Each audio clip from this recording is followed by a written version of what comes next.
बारामती विधानसभा पोटनिवडणुकीचा आज उमेदवारी अर्ज घेण्याचा शेवटचा दिवस आहे।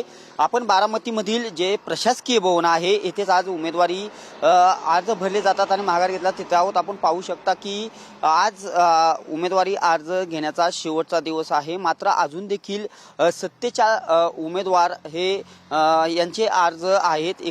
काल एकंदरीत 6 उमेदवारांनी अर्ज हे माघारी घेतलेले आहेत, त्यामुळे 47 उमेदवार यांचे अर्ज अजून देखील लागलेले आहेत। संपूर्ण राज्यात बारामती विधानसभा पोटनिवडणूक ही बिनविरोध होईल का अशी चर्चा आहे। वरिष्ठ पातळीवरील नेते असतील, अनेक पक्षांनी देखील ही निवडणूक बिनविरोध होण्यासाठी आवाहन केलेले आहे, मात्र राष्ट्रीय पक्ष असलेला काँग्रेस ही निवडणूक लढण्यावरती ठाम आहे। राज्याच्या ज्या उपमुख्यमंत्री आहेत सुनेत्रा पवार यांच्यासाठी ही निवडणूक ही बिनविरोध होईल का हे देखील आज चित्र स्पष्ट होणार आहे। मात्र आज उमेदवारी अर्ज माघारी घेण्याचा शेवटचा दिवस आहे आणि 47 उमेदवार अजून देखील रिंगणामध्ये आहेत। खऱ्या अर्थाने आजच्या दिवशी किती उमेदवार हे माघारी घेणार का, ही निवडणूक बिनविरोध होणार का, हे देखील पाहणं तितकंच महत्त्वाचं ठरणार आहे। मात्र बारामतीमध्ये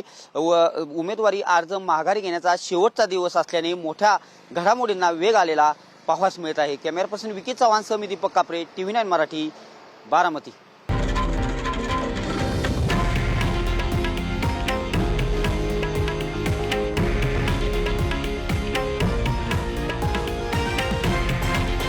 हे आहे देशातील नंबर 1 न्यूज नेटवर्क आणि आपण पाहत आहात TV9 मराठी, एकमेव।